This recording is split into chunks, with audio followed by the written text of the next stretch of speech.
Hey guys, welcome back to the Pausing Porn podcast. I'm Mark, and today on episode 21, I'm breaking away from the usual podcast flow of my episodes, and I'm going to provide you guys with this story covering the loneliness, shame, and isolation I experienced over the years in my recovery, with a few lessons I learned along the way. Have you ever promised yourself never again, only to relapse that very night? I know that cycle far too well. And one of the reasons it's so brutal is because most of us are fighting in secret. We tell ourselves no one would understand or that no one would accept us, so we hide. But here's the thing, addiction thrives in secrecy. Today, I'll take you back to the long season where I covered this addiction completely alone. I'll tell you how it started, what it felt like, how secrecy and shame locked me in, and what finally helped me break free from isolation. So let's dive in. Back in the year 2020, I had to face a hard truth. Porn wasn't just an unhealthy habit for me anymore, it had become a compulsive addiction. At that time, I was in a relationship, and I've always been someone who values monogamy. I knew what's acceptable behavior, what is not, and where that line is. But my porn use had escalated during the year. What used to be long binges of porn videos, which during this time in 2020 would routinely be 2 to 4 hours per day, with multiple binges over the course of the day, turned into visiting campsites and interacting with women online. For me, that was clear cheating. It didn't matter that it wasn't physical and it was all online. It still cut across my values and was not okay in the relationship. So, of course, this brought me to guilt. I felt very guilty about my actions and I held this in, and this soon led to shame. I held this to myself for a matter of weeks until I couldn't do it anymore. I ended up telling my partner what I've been doing in isolation, and it was one of the hardest conversations I've ever had. Truthfully, I expected for her to walk away, but she didn't. She forgave me. I told her it was a complete mistake, and I didn't know why I ended up talking to other women online, which was true, and I promised that it would never happen again. The tough part was that very next day, when I was home alone, I relapsed. Just like that. Less than 24 hours after my confession and promised to my partner I would never do it again, I went back to the exact same behavior of campsites and talking with women online. That's when I felt trapped between a wall and a hard place. I truly didn't want to act out, but the compulsive urges to go back felt too strong. At the same time, I couldn't even bear the thought of telling her again, especially since the promise I made was broken in less than 24 hours. So I carried that failure in silence, and the silence turned into isolation. Life in that season felt like torture. On the outside, I put on a face that everything was okay, and I was being truthful, and it was a mistake, and I've moved past it. But on the inside, I was holding a secret that was eating me alive. That day after day, my behavior escalated and I kept going back and acting out against my relationship. Let me show you guys what a typical day looked like for me back then. I'd start the morning making promises to myself that never again. Tonight is going to be different. And I mean it this time. This is day one in recovery for me. But then I would leave the house, come back later that day, and within minutes the urge would hit. And every single time that urge would hit, I would make an excuse in my head. Just one more time. I'll just take a quick peek. Or one quick peek and then I'll quit tomorrow. Those little excuses would turn into hours lost in these binges. And afterwards, guilt would hit me. It would punch me right in the stomach. And guilt never stayed as just guilt. It would always be morphed into shame. I would tell myself that I'm a terrible person, that I'm weak for falling again, that I'm never going to change. And maybe you've had that same voice in your head after relapse as well. If you have, you know exactly how isolating that feels. And guys, what do you do when you feel like a terrible person? You isolate. That's what I did. I pulled away from my partner. I avoided my friends. I skipped out on calls with my family. And the part that I didn't see back then is I isolated from myself too. I didn't reflect after relapsing. I didn't make a plan. All I did was bury my head in the sand, pretend it never happened, distracted myself afterwards, and then I'd tell myself that the next day would be different. Maybe you guys have been there too, swearing the next day will be different, but not actually changing anything, learning from the experience, or putting one thing in place that would make the next day different. That is the grip of shame. And here's what science shows: shame leads to secrecy, secrecy leads to isolation, and isolation cuts you off from the single most powerful factor in recovery: connection. There's a saying you guys have probably heard: the opposite of addiction is connection. And it's true. Because when you're alone, the only tool that you have left is your willpower. As I explained in a recent episode, willpower works like a battery. It drains and it runs out. By the end of the day, when my battery was low, I always caved in. Eventually, months later, I just reached a point where I couldn't hold this in anymore. So I sought out for a therapist. I did some research online. I saw a local therapist in the area. I saw she mentioned on the website that she helps people with porn addiction, so I felt great and went from there. And honestly, her website couldn't be further from the truth. She was a licensed therapist and everything looked great on paper. But I'm telling you guys, she knew nothing about porn addiction. It was bizarre.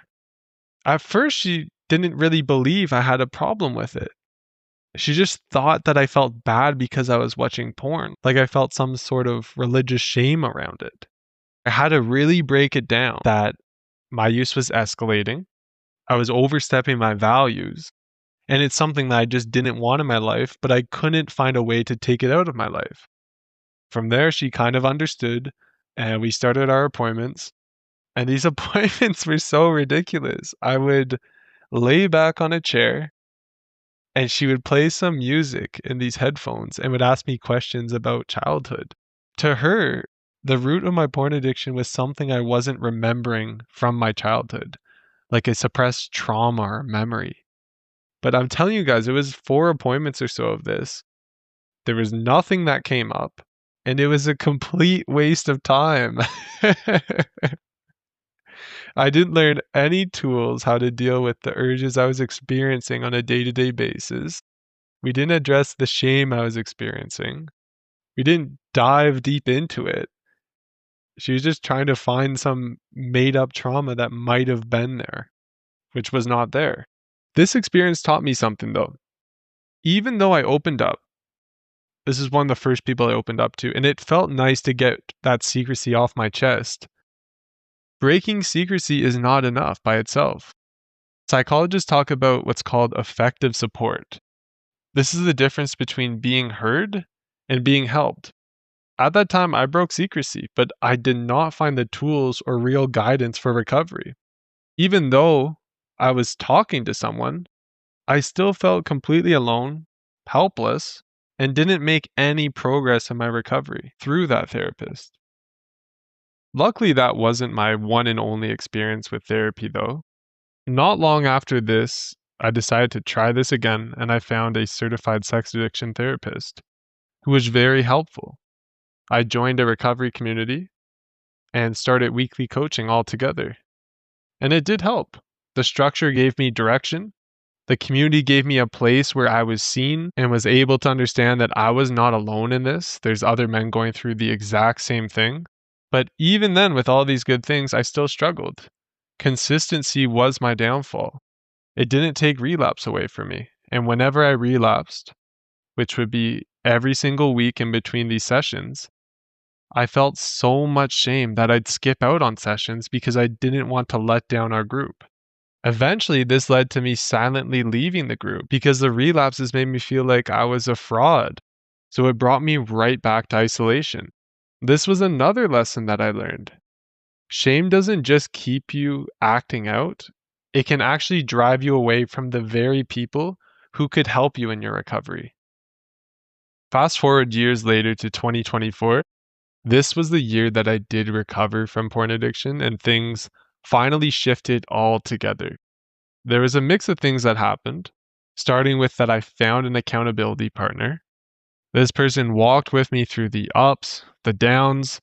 He never disappeared when I slipped. He reminded me that I wasn't alone, even in failure. And if I tried to pull away like I did before, he would pull me right back. Second, I confided everything to a trusted family member. This step was actually very terrifying because I expected judgment, but what I got instead was acceptance. And not acceptance of the person who I was trying to be, but the acceptance of who the person I was in that moment, the imperfect person. Another big thing in 2024 that I learned was how my accountability partner Nathan reframed relapse for me. Prior, I would always fear relapse. It always would mean failure. So any urge I'd got, I would go into an anxious state because I'd see that as a potential for failure. But Nathan rephrased it for me and would say something along the lines of relapse is obviously not the goal, but it is usually part of the process. If it does happen, you take it as feedback. And that echoed in my head because for years, my relapse mantra would be never again. But now, if I were to relapse, A, I'm not scared of it. And B, I just take that position of what can I learn from what happened. These three things that came together in 2024 aren't the three golden rules of recovery per se, but they are the three things that I needed in my personal recovery on top of the other things that I already had to really put things together and start making a consistent progress. Looking back at these years now, I don't see them as time wasted. These years built me into the person that I am today. They gave me so much empathy for all of you guys and perspective. I know exactly what it feels like to fail over and over again and swear you'll never watch pornography again and then relapse the next hour. And because I lived that, I can now help you guys who feel stuck in the same cycle. What once felt like failure for me has actually now become the fuel for the brand that I'm building with the podcast and the way I could support all of you guys and as many people as I can in their recovery. You guys might be wondering why I'm sharing all this. It's very vulnerable, right? I'm talking about relapses, my secrecy, my shame, all my inconsistency. I'm sharing this for a few reasons. Number one is I'm not a guru. Nathan's going to be hopping on this podcast here too. He is not a guru either. We are just people that failed a lot in recovery, but after years of failure and failure and failure, but staying with it and trying new things, we were able to put it all together. We've learned a lot from our experiences. And that's why I want to share these experiences. Because any bit we can share that'll help you guys is a win. The second reason I'm sharing this is because I feel a lot of people just talk very broadly on their experiences, right? There are other creators in this space, and some of them were addicted to pornography before, and that's why they're here. But I've never heard any of them talk more vulnerably about their recovery, and I think that's powerful. Like I've shared with you guys, I remember a day I binged porn 12 hours in that day. Right? That is crazy. Like, that is incredibly compulsive. And I can laugh at it now because I've recovered. Porn is not in my life anymore.